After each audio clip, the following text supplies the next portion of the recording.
Buenas noches. Es para mí un gusto y un honor al mismo tiempo el poder participar en este ciclo de conferencias organizado por vuestro Ateneo de la Cultura en torno a este tema tan actual de las adicciones a la pornografía online.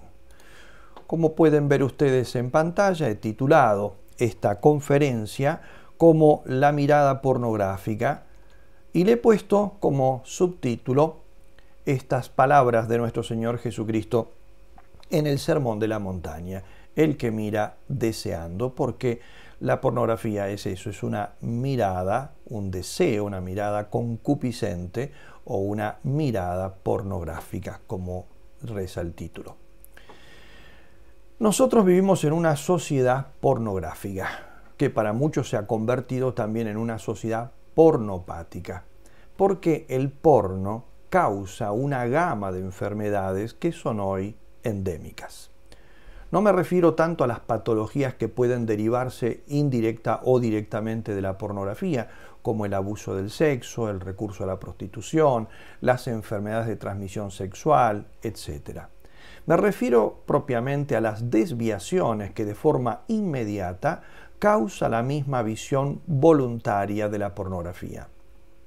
Entre estas destaco, además de la lógica dependencia psíquica de la pornografía, el cambio en el concepto mismo de qué es la pornografía, la alteración de la valoración del sexo, del cuerpo, del otro, en particular cuando ese otro es la mujer y el niño. La primera, porque es el objeto más consumido en la industria pornográfica, y el segundo, por ser aquel cuya demanda más ha crecido en estos últimos años, lo que evidencia el tremendo impacto degradante que tiene este fenómeno. Creo que todos saben lo que es la pornografía. La etimología griega de la palabra, que al parecer nunca se usó en la antigua Grecia, porque solo consta su uso a partir del 1800 en Francia, quiere decir descripción o ilustración de la prostitución. El Pontificio Consejo para las Comunicaciones Sociales, en un documento del año 1989 titulado Pornografía y Violencia, nos da la siguiente definición que pueden leer en pantalla. Se entiende por pornografía la violación merced al uso de las técnicas audiovisuales del derecho a la privacidad del cuerpo humano en su naturaleza masculina y femenina. Una violación que reduce la persona humana y el cuerpo humano a un objeto anónimo destinado a una mala utilización con la intención de obtener una gratificación concupiscente. Hasta aquí este texto, que está en el número 9 de este documento, que recomiendo vivamente leer. Analicemos ahora esta descripción en detalle. En primer lugar, es una violación de un derecho. Se trata del derecho que tiene toda persona a la privacidad de su cuerpo en su naturaleza masculina y femenina. El ser humano no solo tiene el deber de no exponer su desnudez, sino también el derecho a no ser mirado con lascivia, incluso, fíjense esto, incluso si él se expone voluntariamente a las miradas de los demás. Del mismo modo que toda persona tiene derecho a no ser asesinada, incluso si ella lo permite o lo pide. Y al igual que un cónyuge no puede dar permiso al otro para que adultere, por lo que si lo hace con permiso de éste, igualmente adultera y falta no solo la castidad, sino la virtud de la justicia. Porque estos derechos son derechos que se califican de irrenunciables. Es decir, la persona no puede cederlos en favor de otro. Hoy en día, la bioética utilitarista, como por ejemplo la de Tristan Engelhardt, ha abolido este principio, que es un principio elemental de la ética, proponiendo un nuevo pseudo principio en este caso, porque no es verdadero principio, que llaman principio de propiedad. según el cual, cito textualmente a Engelhardt, las personas se poseen a sí mismas, poseen lo que hacen o lo que otras personas poseen y les transfieren. O sea, acepta la transferencia de cualquier derecho, incluso de estos que he mencionado como irrenunciables. Esto lo tenemos en su obra Los Fundamentos de la Bioética, en la edición de Paidós, Barcelona 1995, en varios lugares de su obra lo repite. En la aplicación de este principio, el mismo Engelhardt concluye que no se puede castigar ni condenar los actos en que las personas implicadas puedan demostrar que han transferido libremente sus derechos a la persona que los estaría victimando, o al revés, el que está victimando, si pudiese demostrar que la víctima le ha transferido los derechos a él. Por ejemplo, la prostituta con sus clientes o los clientes de la prostituta, los drogadictos con quienes les venden droga, los pornógrafos con quienes consumen pornografía. Pero esto no es así en el derecho natural. Al contrario, debemos respetar incluso a quienes no quieren ser respetados. Por eso no existe pornografía que no implique un abuso contra la persona que se expone, incluso si ésta lo hace voluntariamente y cobra para ello. Siempre será un acto de explotación de esa persona. Lo mismo que existe un homicidio cuando yo practico la eutanasia a una persona que me lo ha pedido. Es un caso análogo. Son siempre derechos irrenunciables. Además de esta razón que podemos llamar ontológica, pues se basa en la misma dignidad personal del ser humano, hay otras razones de orden más psicológico o existencial, porque en la mayoría de las personas que se enrolan por propia voluntad, entre comillas, digo esto, propia voluntad, para ser objeto de la lujuria ajena, prostitutas, actrices y actores porno, modelos porno, etc., entre ellos, digo, hay siempre motivos dolorosos que las empujan a actos tan degradantes, distintos de la necesidad económica. Así, por ejemplo, la necesidad de afecto, el odio hacia sí mismas, la incapacidad de entender las tremendas consecuencias de estos actos, la degeneración a la que las han empujado una educación inmoral, experiencias degradantes, traumas infantiles. De hecho, se calcula que en un 70% de las mujeres involucradas en la pornografía han padecido incesto o abuso sexual infantil, etc. Muchas otras más razones.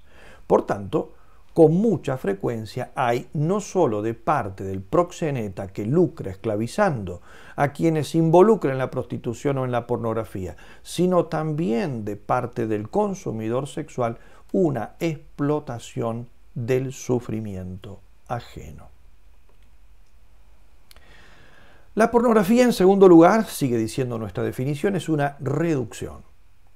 Primero, una reducción de la persona a su corporeidad.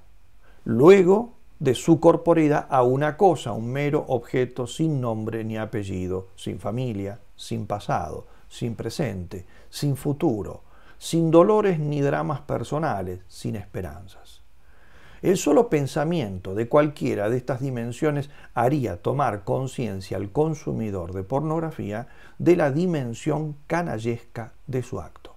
Por eso, solo se miran cuerpos sin historia y sin personalidad, porque la historia y la existencia real de una persona pueden despertar junto a la concupiscencia una compasión y un respeto que anularían ciertamente de modo inmediato la borrachera pasional que se intenta buscar con esa mirada.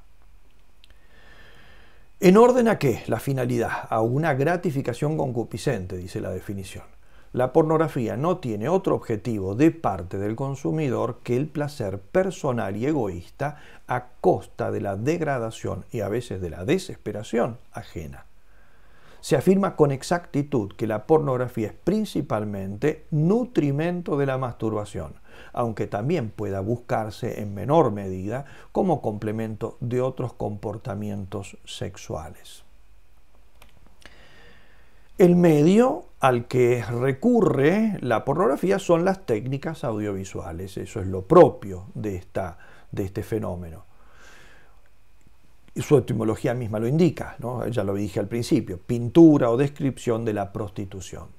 De ahí este origen, este comienzo de esta palabra a usarse de esta manera, pasó a indicar cualquier ostentación del desnudo humano provocativo, es decir, capaz de suyo de provocar una excitación sexual, a través de dibujos, fotografías, espectáculos, etc. También se dice que es la literatura de la desviación sexual, palabras de David Scott en su obra La pornografía, efectos sobre la familia, la comunidad y la cultura. Esto porque alimenta las diferentes desviaciones sexuales, dichas en general parafilias. Por ejemplo, el exhibicionismo, el voyerismo, el fetichismo, el travestismo, la pederastia, la pedofilia, el homosexualismo, el sadomasoquismo, la necrofilia, ¿no? No siempre, por supuesto, pero también hace esto. Al punto tal, esto es así, que existe pornografía especializada para cada una de las diferentes parafilias. Y esto en literatura, revistas, películas, videos, boletines, en nuestros días cientos de páginas de Internet. El Catecismo de la Iglesia Católica describe la pornografía por su parte diciendo que consiste en sacar de la intimidad de los protagonistas actos sexuales reales o simulados para exhibirlos ante terceras personas de manera deliberada. Esto lo tenemos en el número 2354 del Catecismo. Aquí se habla de actos sexuales. Antes he añadido también el desnudo mismo, aun cuando no represente una acción sexual, siempre y cuando sea capaz, a veces por el gesto, por la posición o por lo que sea, de ser tomado como una insinuación sexual. En este sentido, no entra en la definición de la pornografía el llamado desnudo artístico, como podemos encontrar en artistas del antiguo paganismo o del periodo renacentista, piénsese en las obras, no sé, de Miguel Ángel, por ejemplo. Esto no quiere decir que el mismo desnudo artístico no pueda representar un problema de otra índole para algunas personas concretas si es mirado con ojos de mal deseo o si se trata de una persona ya enferma o muy débil en el orden afectivo, porque me consta por mi experiencia pastoral que para algunas personas con problemas relacionados con algunas adicciones sexuales, como masturbación, la misma pornografía, etcétera, incluso las obras de arte clásicas ya actuaban como disparadores de su moro, pero son casos particulares. La pornografía es pues un fenómeno de degradación reduplicativa, es decir, una especie de prostitución de la prostitución, como la llamó Luis Barasutti en una obra titulada Humor erótico y pornografía. Porque el envilecimiento de la sexualidad ocasionado al desgajar a esta última del marco del amor, de la donación personal perfecta y del respeto por el misterio que debe envolverla, le suma el ultraje de su comercialización, del escándalo y de la intención corruptiva del prójimo. Voy a dar de este fenómeno dos cosas distintas. Primero, el juicio ético y luego el juicio psicológico.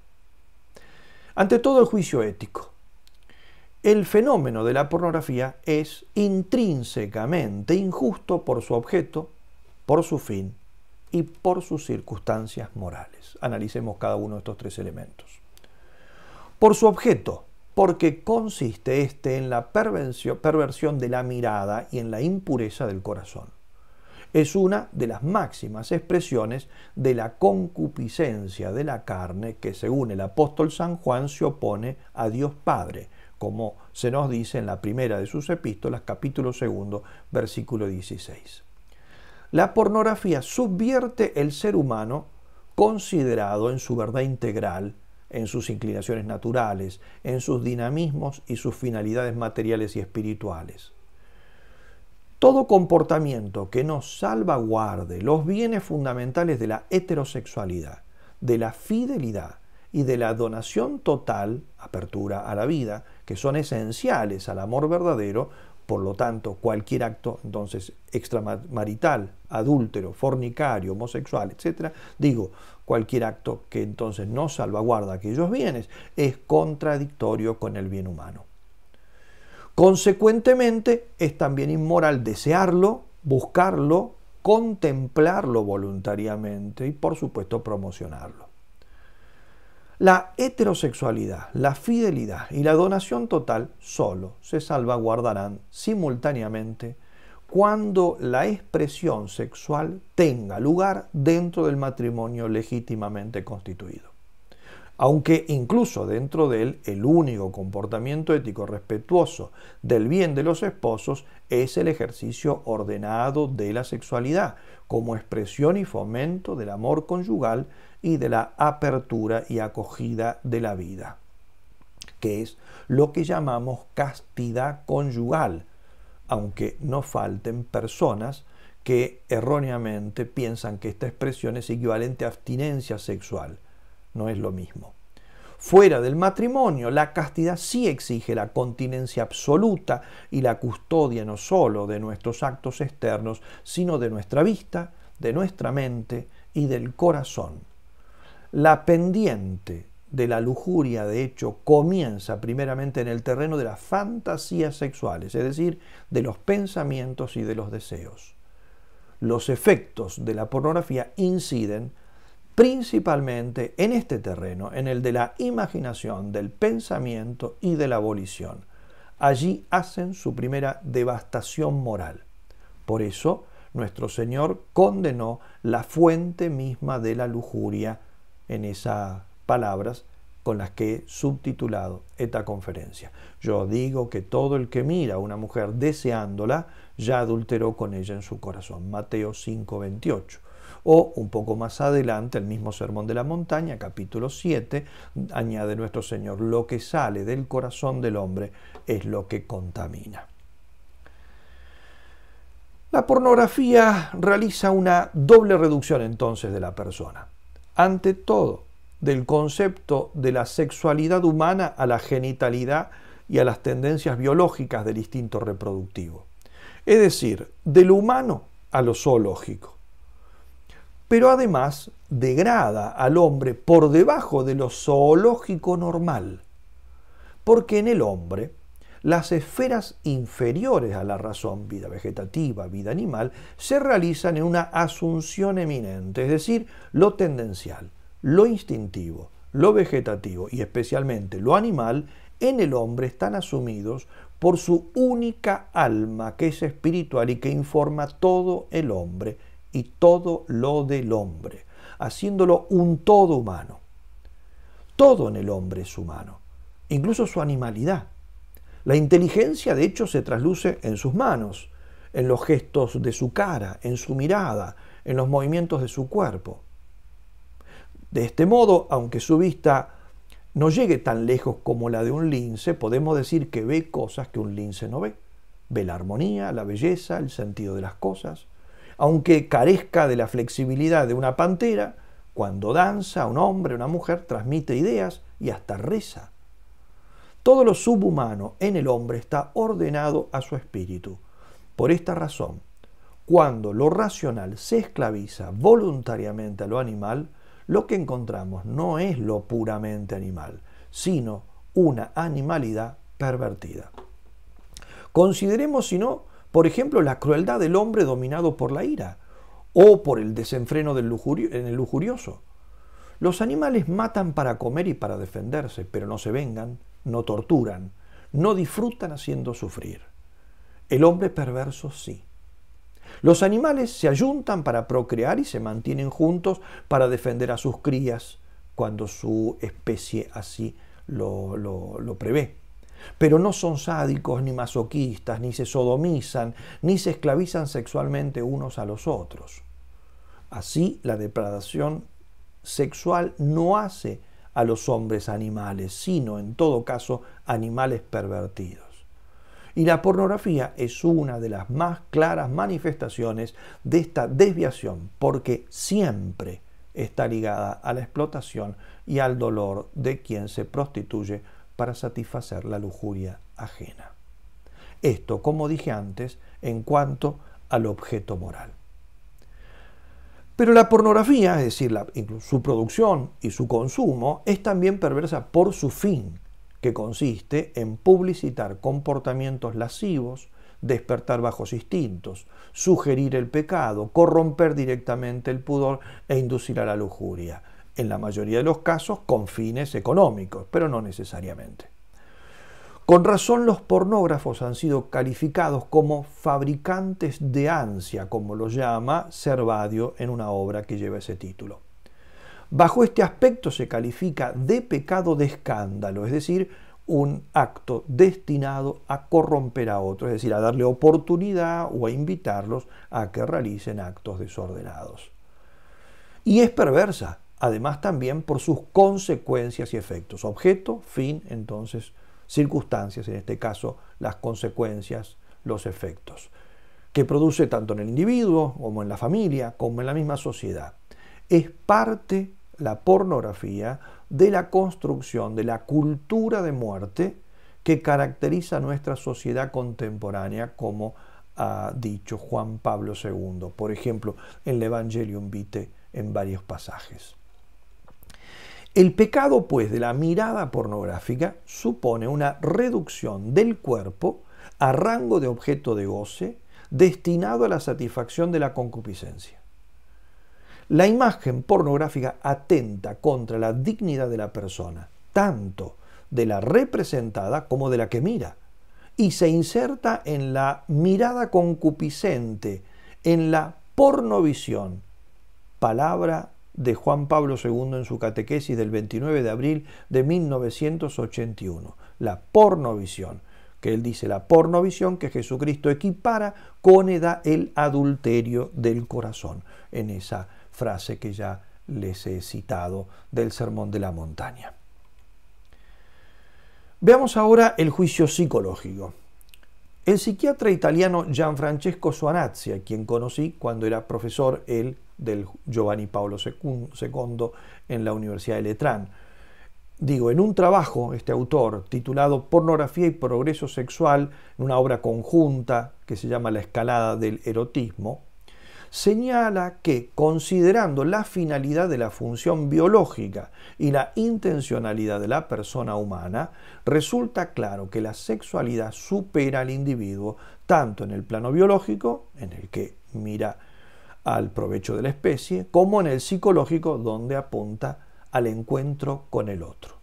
Por tanto, la norma de valor para la función sexual es la transitividad, la superación del yo. Esto también fue observado con mucha fuerza por el psiquiatra vienés Viktor Frankl, al destacar que cuando la sexualidad se vuelve autorreferencial, es decir, lo que se intenta es el placer en sí y no la entrega al otro, es fuente, la sexualidad en este caso se vuelve fuente de neurosis y antes que eso incluso de frustración. Expresamente dice Frankl que la voluntad de placer se obstaculiza a sí misma. Y también explicando esto dice, el camino hacia el logro del placer y la autorrealización pasa por la autoentrega y el autoolvido. El que cree que este camino es un rodeo sufre la tentación de elegir un atajo y llegar al placer como si fuera la meta, pero el atajo resulta ser un callejón sin salida. Esto está en su obra La psicoterapia en la práctica médica, editado en Buenos Aires en el año 2003, páginas 62 y 63. Volviendo a Suanazzi, destaca que el problema de las revistas pornográficas, a lo que hoy hay que añadir todos los medios visuales, videos, fotos y especialmente páginas de internet, no solo está en el material pornográfico que ofrecen, sino en los conceptos pornográficos, los ideales, los valores que transmiten. Porque, de hecho, promueven e implantan un modelo humano que es, en el fondo, el modelo de un hombre enfermo. Y no me refiero al sadomasoquista o al pederasta, sino al ordinario consumidor de pornografía. Porque este es, en el fondo, y esta descripción ahora la tomo toda de Suanazzi, primero, un ser profundamente utilitarista y antisocial. Es decir, La pornografía produce hombres misóginos y mujeres misándricas. No aman, sino que usan. Esto supone siempre desprecio o menosprecio, implícito o explícito según los casos, materialización e instrumentalización del otro. El hombre pornográfico pierde la capacidad de estar ante una persona y se acostumbra a estar ante una carne humana, que es una cosa completamente diversa. Es, en segundo lugar, alguien antisexual, dice Swanazzi. Dice, porque las revistas de sexo son profundamente antisexuales, porque en realidad diluyen o disipan la auténtica sexualidad. En tercer lugar, es un neurótico, que potencialmente puede volverse peligroso en algunos casos. Es biológicamente desarrollado, pero afectivamente es un retrasado. El erotismo pornográfico encierra el más descarado egoísmo, y un egoísta, o sea, aquel para quien solo importa su propio ego, su bienestar, y está dispuesto a destruir todo lo que se oponga a él, es un ser potencialmente peligroso. De hecho, es así. El consumidor de pornografía está explotando a la persona que por él, para su disfrute, se está destruyendo a sí misma. Y sin embargo, eso no le causa remordimientos propiamente dicho. No piensa en el dolor de la otra persona. Lo sumo, en todo caso, pensará que puede estar, si tenemos una persona de fe, que puede estar jugándose la condenación eterna, y los dolores vienen por ahí, pero no vienen los dolores por el sufrimiento que estoy causando. Esto es muy pocas veces ocurre. En cuarto lugar, es un evadido de la realidad, pues la pornografía es esencialmente un medio de escape del mundo real. Ofrece una imagen de la sexualidad irreal, exagerada y fantástica. En quinto lugar, es una persona frustrada. Ha dicho Kaplan que la pornografía solo se nutre de la frustración.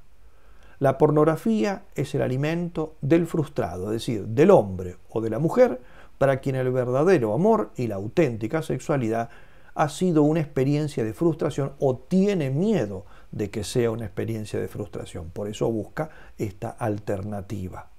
La focalización genital es una deshumanización del amor y como tal malogra a la persona y genera neurosis. En este sentido, un autor ha escrito que la masturbación que alimenta, a lo cual alimenta la pornografía, es la rúbrica que uno pone a su fracaso. El psiquiatra español Enrique Rojas dice, el hombre prisionero en las redes de la pornografía es infeliz y sufre. Esto está en su obra muy conocida, Los lenguajes del deseo. En sexto lugar, es alguien trabado o que puede trabarse, frenarse en un estado de subdesarrollo personal. El mismo Enrique Rojas añade, la pornografía es un grave obstáculo para el desarrollo personal. En el niño y en el adolescente altera la personalidad. En séptimo lugar, se trata de un ser en riesgo psíquico de generar una perversión, como ha señalado ya a mediados del siglo pasado Henri Bles en un clásico estudio sobre la pastoral psiquiátrica. El padre Bles tiene una gran autoridad porque fue durante muchos años capellán del Instituto Psiquiátrico Voorburg de Boek en Holanda. Estas personas, decía él, quedan fijadas en formas infantiles de satisfacciones eróticas. Esto suele ser causa del sentimiento de insuficiencia que puede fácilmente dar lugar a conflictos, los cuales a su vez causan perversiones sexuales. Si esto es así, el juicio moral que dimos antes, el juicio psicológico que acabo de indicar ahora, nos podemos preguntar por qué tantas personas sufren de la pornografía y sobre todo tienen tantas dificultades para salir de ellas cuando se han metido y cuando quieren salir, porque realmente al menos con un aparente deseo piden ayuda a gritos para salir de la pornografía, pero muy pocas lo logran. Podemos preguntarnos entonces por qué, cuáles son las dificultades, ¿no? Porque es altamente adictiva, Hoy en día esto está amplísimamente demostrado. Digamos que la discusión no pasa hoy tanto por el carácter adictivo de este problema, sino por otra cuestión. Si se trata solo de una adicción comportamental, de un comportamiento que se ha vuelto patológico, o si, además de esto, tiene un componente químico por el funcionamiento neuroquímico cerebral que se ha habituado ya a altos niveles de excitación y ahora los necesita para no padecer un síndrome de abstinencia o sencillamente para no caer en algún modo de depresión. No voy a detenerme en este aspecto concreto que dejo para el especialista, el neurólogo, el psiquiatra, el psicoterapeuta. Quiero aportar simplemente lo que me es más propio como sacerdote, como asesor espiritual y como parte muchas veces de equipos de psicoterapeutas que ayudan a personas con estos problemas. ¿Cuáles son las dificultades principales que entorpecen y traban la solución de este problema, al menos desde mi punto de observación? Yo destacaría los siguientes elementos. Ante todo, el miedo. Prácticamente todo adicto a la pornografía es una persona que huye. Huye del dolor, de la frustración, de la ansiedad, de la soledad, del abandono, de su propio vacío interior, del sufrimiento espiritual o psicológico. En su afán de escapar de la frustración, del esfuerzo, del silencio, del aburrimiento, de lo que sea, ha tenido la desgracia de descubrir una vía rápida que lo conduce al placer. Al principio ese placer se combinaba con un poco de fiasco existencial cada vez que llegaba al orgasmo. Y esa desilusión fue siendo cada vez más grande, pero al mismo tiempo la necesidad de ese placer se tornó adictiva. Los sentimientos de todo adicto son contradictorios por eso. Necesidad y terror, obsesión y frustración, placer y amargura, pero sobre todo miedo. Miedo a tener que buscar la solución a su dolor, a su aburrimiento, a su soledad, a su deseo de amor por otra vía que no sea tan rápida como esta, que es simplemente encender su teléfono y buscar una página pornográfica o hacer lo mismo con una computadora o con lo que sea. Miedo, entonces, a que la sanación exija sacrificios y sobre todo sacrificios muy grandes. En segundo lugar, la herida de la libertad. Todas las adicciones son heridas de la libertad. La psicología del adicto está marcada por pensamientos, tanto expresos como la mayoría de ellos implícitos, por fobias, miedos, deseos, etc., que conforman un sistema cultural que condiciona las decisiones de la persona. Cuando se tiene un miedo patológico al abandono, es decir, a que una persona con la que el adicto convive termine por cansarse de él y abandonarlo, al rechazo, por ejemplo, a no ser correspondido, etc., no se pueden tomar decisiones serenas. Lo mismo se diga de ciertos temores fóbicos.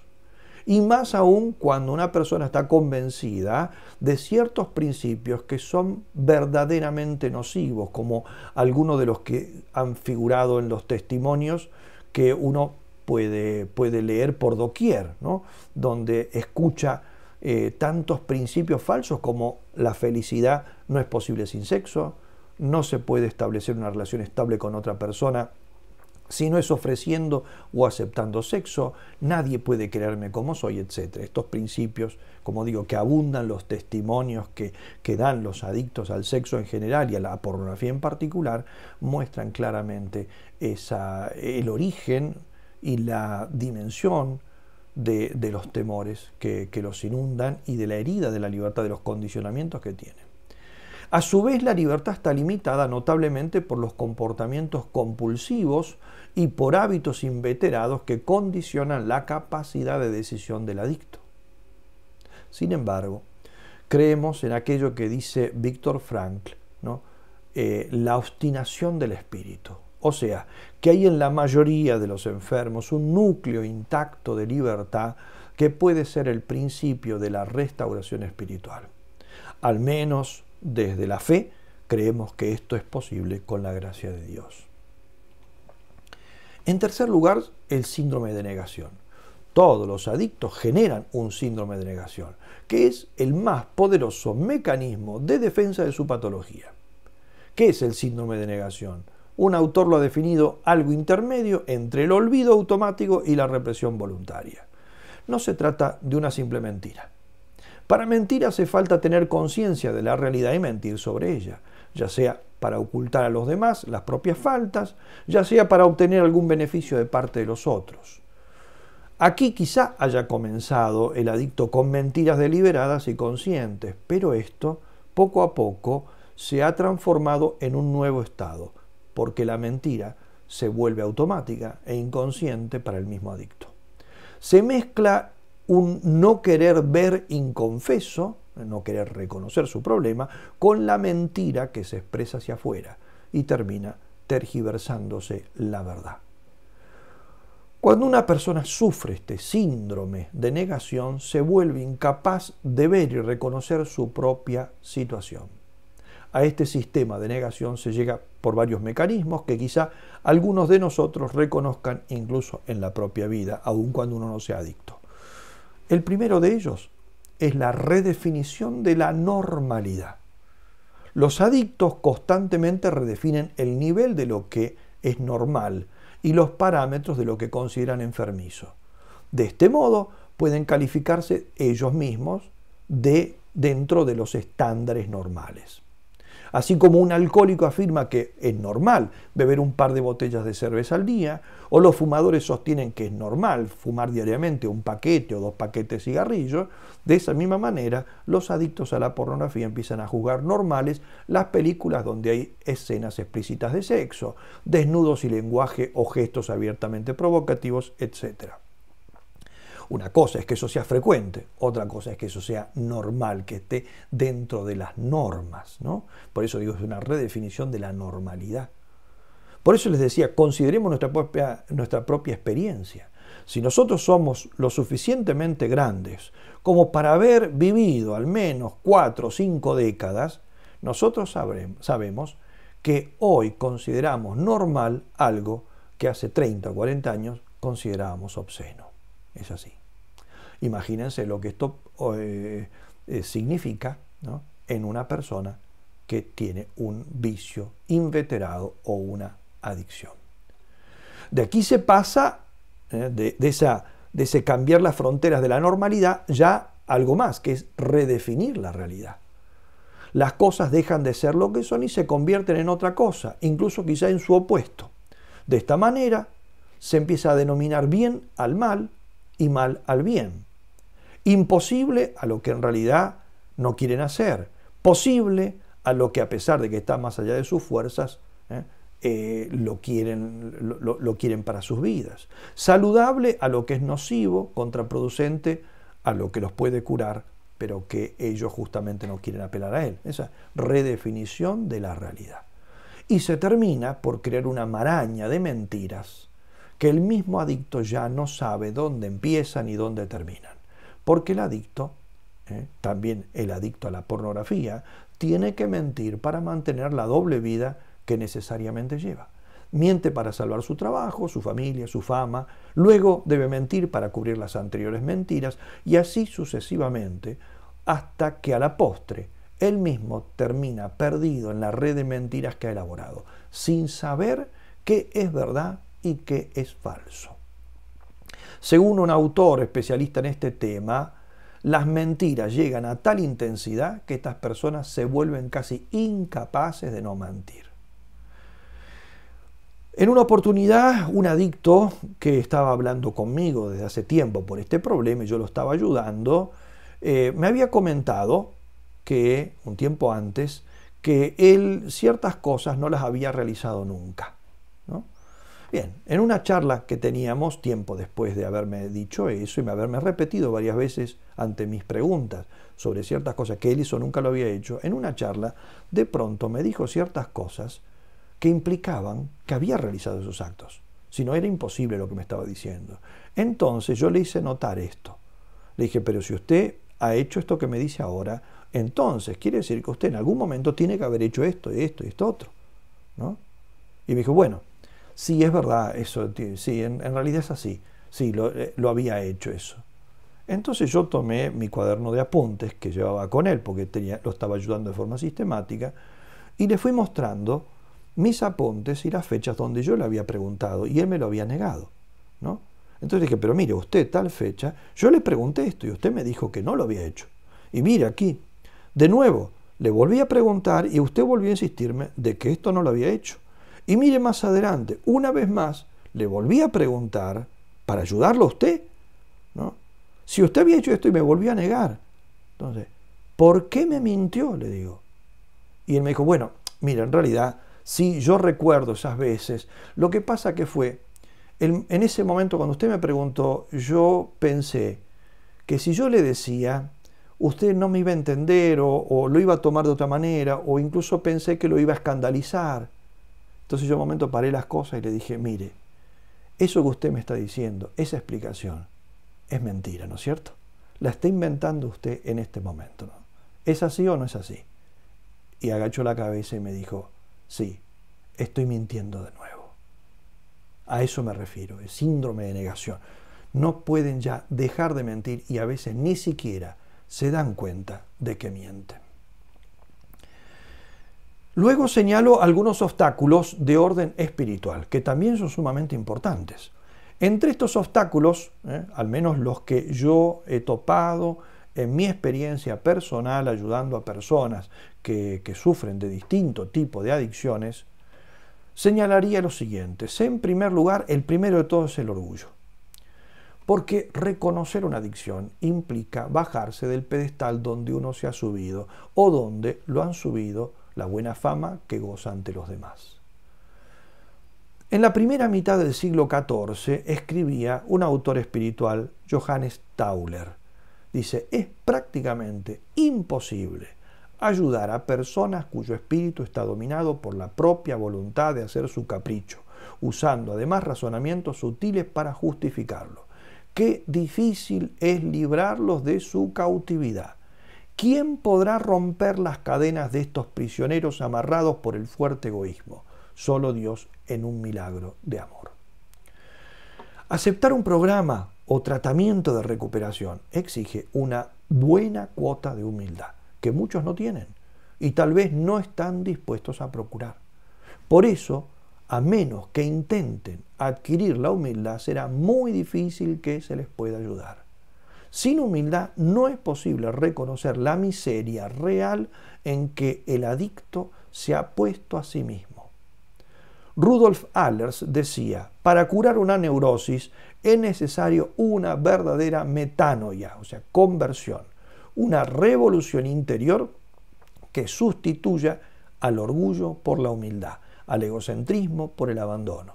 Si nos volvemos simples, podríamos vencer el instinto por el amor, el cual constituye, si le es verdaderamente dado el desarrollarse, una fuerza maravillosa e invencible. Esto está escrito en su artículo El amor y el instinto, estudio psicológico, publicado por Etudes Carmelitaines en el año 1936. Si el único camino que hubiera para salir de la adicción a la pornografía, ¿no?, es, por ejemplo, asistir a un grupo de sexólicos anónimos y dar cuenta del propio problema delante de otros, ¿cuántos estarían dispuestos a hacerlo? Por eso aquí el problema no es que la curación sea imposible para algunos, sino que no se quiere la humillación que puede llegar a implicar la cura. Primer obstáculo, el orgullo. Segundo, la superficialidad. Esta puede afectar, y así es habitualmente, los tres planos de la personalidad: la inteligencia, la voluntad, los afectos. El superficial es una persona enemiga de la profundidad, o confunde profundidad con tedio y aburrimiento. Es difícil lograr que alguien superficial comprenda que tiene un problema serio, porque no llega a captar que se le está hablando de algo serio, aunque se le hable con franqueza. Solo se dan cuenta a veces cuando tocan fondo, pero cuando se toca fondo a veces no se puede salir del fondo, porque como ocurre en esos diques donde el fondo es barroso, la persona tocó fondo, pero el fondo chupa los pies y lo deja ahí hasta que se ahogan, ¿no? Ese es el problema. La superficialidad es un serio obstáculo para la curación, porque el superficial se resiste a todo cambio profundo y siente tedio por todo trabajo verdaderamente interior que exija un esfuerzo prolongado y tenaz. El tercer problema es lo que la teología espiritual llama juicio propio, que es el nombre que se da al apego desordenado al propio punto de vista, a la propia opinión y al propio criterio. Quien padece de juicio propio habitualmente no consulta a los demás, o bien lo hace por costumbre o compromiso, pero sin intención de guiarse por el consejo ajeno. No toma en cuenta las razones que otros dan en contra de su parecer o las defienden, ni las observaciones que sobre su conducta le hacen otras personas. Menos aún toman en consideración las advertencias que se les hacen. Los adictos en general tienen muchísimo juicio propio. Muchísimo juicio propio. Tienen terquedad espiritual y quieren guiarse por sus propios criterios y pareceres. Por eso es que están donde están, ¿no? La misma obsesión de toda adicción los acostumbra a pensar en sí mismos y por sí mismos. Siguen el parecer de los demás solo cuando coincide con el suyo propio. Cuando es distinto, ¿no?, al que ellos tienen, ¿no?, pueden llegar a someterse solo por fuerza, pero van a tratar siempre de racionalizar sus gustos y juicios personales para convencer a los demás de que lo que más les conviene a ellos es en realidad lo que más les gusta, y aquello que no les gusta en realidad no les conviene. Los adictos están llenos de prejuicios, falsos principios, juicios dañinos. Se aferran con terquedad a muchos de sus pensamientos negativos sobre sí mismos, sobre los demás, sobre su pasado o su futuro, sobre Dios, etc. Declaran con fuerza digna de mejor causa que no sirven para nada, o que pueden salir solos de su problema, o que han de hacerlo por tal o cual vía que ellos inventan, o que no pueden ser amados, etc. Se comprueba con ellos lo que acertadamente dijo Einstein: es más fácil desintegrar un átomo que destruir un prejuicio. La necesidad de combatir el juicio propio es absoluta para cualquier clase de persona que lo padezca, pero se vuelve apremiante si se quiere salir de una adicción. Mientras el adicto esté afectado de esta miopía o ceguera, no aceptará guiarse por el parecer de quienes pueden curarlo. Y el cuarto problema es el que podemos llamar falta de disposición para la renuncia, o si se prefieren, egoísmo exacerbado, o incluso hasta podríamos llamarlo codicia, en el sentido no de codicia de bienes materiales, ¿no?, sino codicia de sacar siempre éxito y partido de todas las cosas que se hacen. Me gustaría ejemplificar esto con un caso que relata la doctora Elizabeth Lucas, discípula de Viktor Frankl.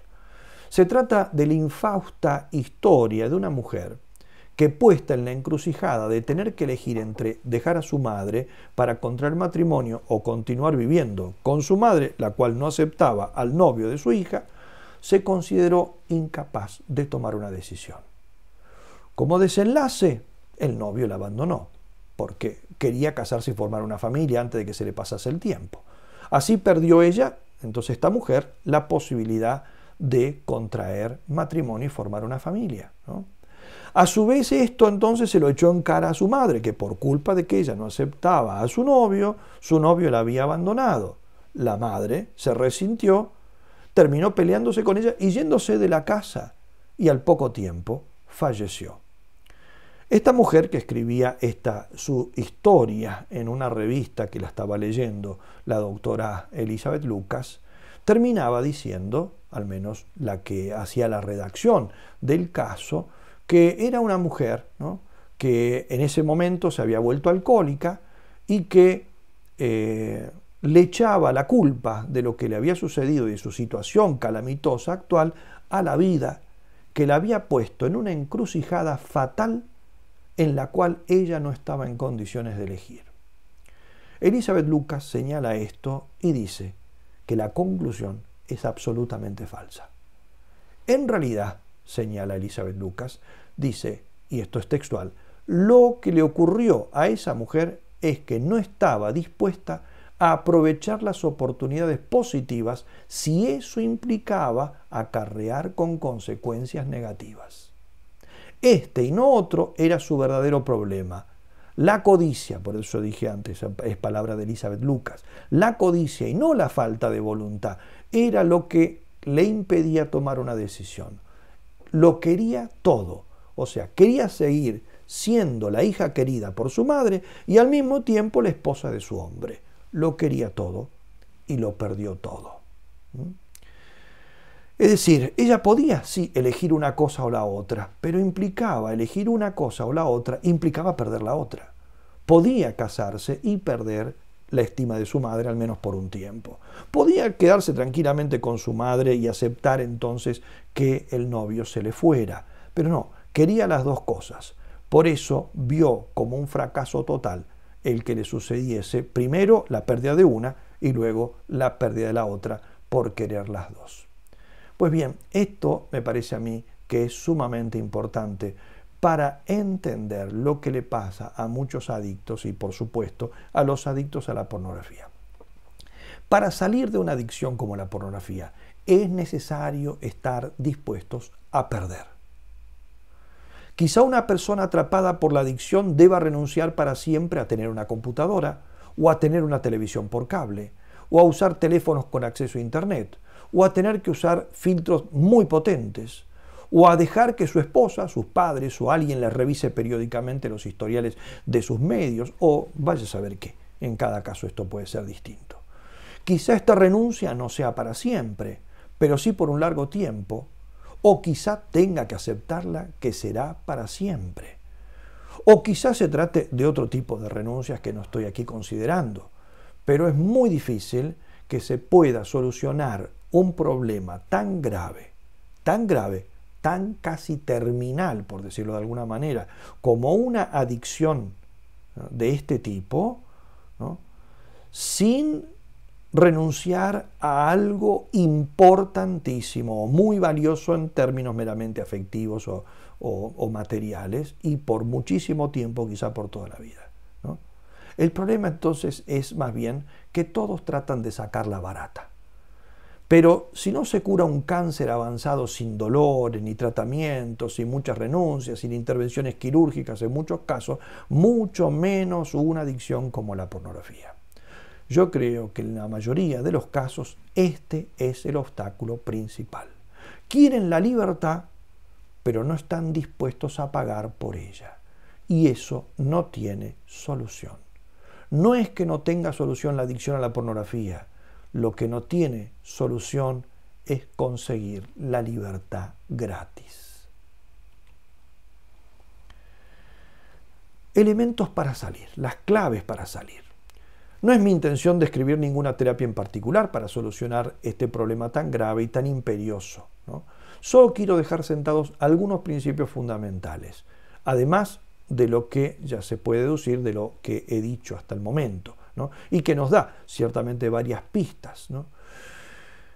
Yo solo añado aquí entonces algunos puntos que considero claves. El primero es que no se puede solucionar el problema si no se acepta la realidad y la verdad, partiendo por la propia realidad. ¿Cuáles son los puntos enfermizos que hay que corregir? Los cuales no son solamente los relacionados con la compulsión a ver pornografía, esto es importantísimo, sino también todo aquello que pueda haber llegado al adicto a este desenlace, ¿no? ¿Qué idea tiene de sí mismo, por ejemplo? Del mundo, del prójimo, del dolor, de la alegría, del placer, de Dios. ¿En qué tiene puesta su esperanza? ¿Qué quiere hacer de su vida? ¿Qué ideales tiene? ¿Qué está dispuesto a hacer? No hay curación sin cambios en muchísimos de estos aspectos. Ya dije que todo adicto es en general una persona que distorsiona la verdad y la realidad, que quiere sacarla barata sin tener que renunciar a grandes cosas o tener que cambiar cosas sustanciales de su vida. Por eso, para la curación se comienza por aceptar la verdad, y especialmente la verdad que duele, la verdad sobre nosotros mismos, sobre la gravedad del problema, sobre la dificultad de la salida y sobre la posibilidad de la salida. En segundo lugar, no va a salir sin Dios. El adicto no va a salir sin Dios. Y Dios no lo va a sacar haciendo milagros acomodados a sus caprichos. Ciertamente Dios está dispuesto a hacer por el adicto infinitamente más de lo que éste cree. De hecho, ha dado su vida por él en la cruz. San Pablo se preguntaba, si ha hecho esto de darme la vida de su Hijo en la cruz, ¿qué me podrá negar? Pero lo que Dios no hace es acomodarse a los caprichos del enfermo. no lo va a sacar por donde éste diga que quiere salir, sino por donde deba salir. Porque al adicto le gustaría salir por alguna parte en que no pierda nada, donde no tenga que dejar las seguridades y placeres que le da su adicción, o cuando él considere que ahora sí ya es tiempo de salir. Dios no nos saca cuando nosotros queremos, sino cuando Él determina que es el momento de su gracia, que es siempre aquí, ahora, sin dilación. Es decir, un adicto, si me preguntara a mí, ¿usted cuándo piensa que Dios quiere que empiece? Si usted me está preguntando esto es porque quiere que empiece ahora, ¿no? Porque ya se lo ha planteado y eso ya es una gracia de Dios. Dios evidentemente está queriendo que usted salga a partir de este momento. No mañana, no dentro de un rato, ahora o no saldrá nunca. Por tanto, el plan lo hace Dios, no el adicto. Y no nos lleva por donde nos gustaría ir, como dije, sino por donde hay que ir, que suele ser un camino de abandono en sus manos, de confianza, pero también de esfuerzo, de humillación, de trabajo, de dolor, de caídas y levantadas, de pedir perdón y perdonar, de reparar los daños hechos, etc. Para muchos este ponerse en las manos de Dios implica corregir las ideas equivocadas que tenemos del mismo Dios, adquirir un verdadero concepto de Dios como Padre, de un Padre amoroso, pero a la vez exigente, como todo Padre bueno. Y hay que ir por el camino ya trazado por Él, que es la iglesia, los sacramentos, la oración, la dirección espiritual, la devoción a la Virgen y todas las demás ayudas que nos da la religión cuando se vive a fondo y bien. También hay que aprender a sufrir, a encontrarle sentido al dolor, a enfrentarlo, no escaparle, a ubicar el dolor dentro de nuestra existencia, porque en esta vida no se puede evitar todo el dolor. El que quiere evitarlo a toda costa termina por generar una masa nueva de dolor, con el agravante de ser inútil, como es precisamente el dolor de la esclavitud de un vicio y de una adicción o de un fracaso más grande como en el ejemplo que puse antes, dado por Elizabeth Lucas. Y hay que trabajar la voluntad, que en el adicto está quebrada. Esto es todo un proceso, lento o menos lento según la gravedad del problema. Y no es trabajo de un día, es trabajo de muchísimo tiempo. En fin, y varias cosas más, que no viene a cuento quizá describirlas aquí, porque justamente es la tarea del director espiritual con la ayuda también de un buen profesional en la mayoría de los casos. Y para esto hay que formar buenos profesionales, buenos no solo técnicamente, lo que ya es mucho en esta época de charlatanes, sino también en el plano moral, porque a diferencia de otras patologías, esta está ligada estrechamente al concepto que uno tenga de la sexualidad, del matrimonio, de la castidad, de la lujuria, ¿no? Y cambia radicalmente si un adicto cae en manos de un psicoterapeuta materialista, utilitarista o cristiano bien plantado. La diferencia puede ir de encontrarse con que se lo ayuda correctamente a alcanzar el equilibrio psíquico de acuerdo con la ley de Dios, o a decirle que lo suyo no es un problema de fondo, sino solo de exceso. Por eso comencé con el juicio ético, ¿no? Y hay que decir que bajo este aspecto no es que abunden los profesionales que tengan todo tan claro, lamentablemente. Hasta aquí las ideas principales que puedo brindar para arrojar un poco de luz sobre este drama contemporáneo que nos acecha a todos, sin excepción, sin hacer distinción de sexos, edades o categorías sociales. Quisiera terminar con una reflexión que hice al final de un libro que dediqué al tema de la adicción sexual. Titulé esa breve consideración El signo de Jonás. Permítanme que la lea a modo de conclusión.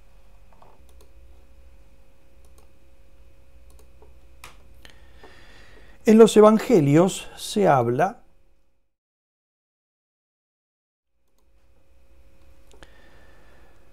de dos modos de resurrección. Uno es el de Jesucristo, definitivo. Él ya no muere más. Su cuerpo ha sido transformado en un estado definitivo. Pero Lázaro, la pequeña hija de Jairo, y el hijo de la viuda de Naín fueron devueltos por el poder de Cristo a la vida terrena. No conocemos ningún detalle de sus vidas posterior al hecho inaudito de su escape de la muerte, pero podemos suponer que han tenido sus luchas, sus sufrimientos y sus gozos como la vida de cualquier otro ser humano. El haber tenido experiencia de la muerte, aunque sea por pocas horas o días, tal vez los haya marcado en sus posteriores actitudes frente a las realidades que perecen y a las que son eternas. Podemos conjeturar que no se atarían tanto a lo que es pasajero y buscarían estar anclados fuertemente en lo imperecedero. Los adictos que escapan de la tumba de la adicción vuelven a la vida como Lázaro y los otros muertos que resucitó Jesús, pero no a una resurrección definitiva como la del mismo Señor. Deberán seguir en la lucha por la vida y por la libertad del alma. Esta lucha se libra contra sus propias pasiones y contra las tentaciones que acosan a todo ser humano. Pero su vuelta a la vida tiene algo en común con la resurrección del mismo Jesucristo. Todo adicto es llamado, al salir de su adicción, a ser para el mundo una nueva expresión del signo de Jonás, como llamó el Señor a su resurrección en el Evangelio de San Mateo. Esta generación pide una señal, pero no se le dará otra que la señal del profeta Jonás, porque de la misma manera que Jonás estuvo en el vientre del pez 3 días y 3 noches, así también el Hijo del Hombre estará en el seno de la tierra 3 días y 3 noches.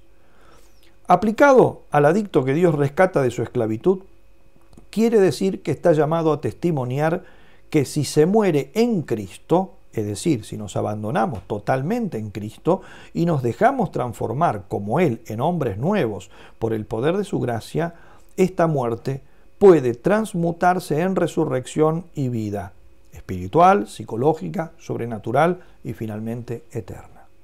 Los adictos salvados de su dependencia pueden dar a nuestro mundo de esclavos el signo de Jonás, al morir a sus dependencias a través de la comprensión de la cruz, crucificando y ultimando sus desórdenes en lo que tengan de voluntario, sepultándose como el grano de trigo en la tierra en la voluntad divina por medio de una confianza sin límites, para resucitar finalmente en Cristo como hombres libres, dueños de sus actos y no ya juguetes de sus pasiones.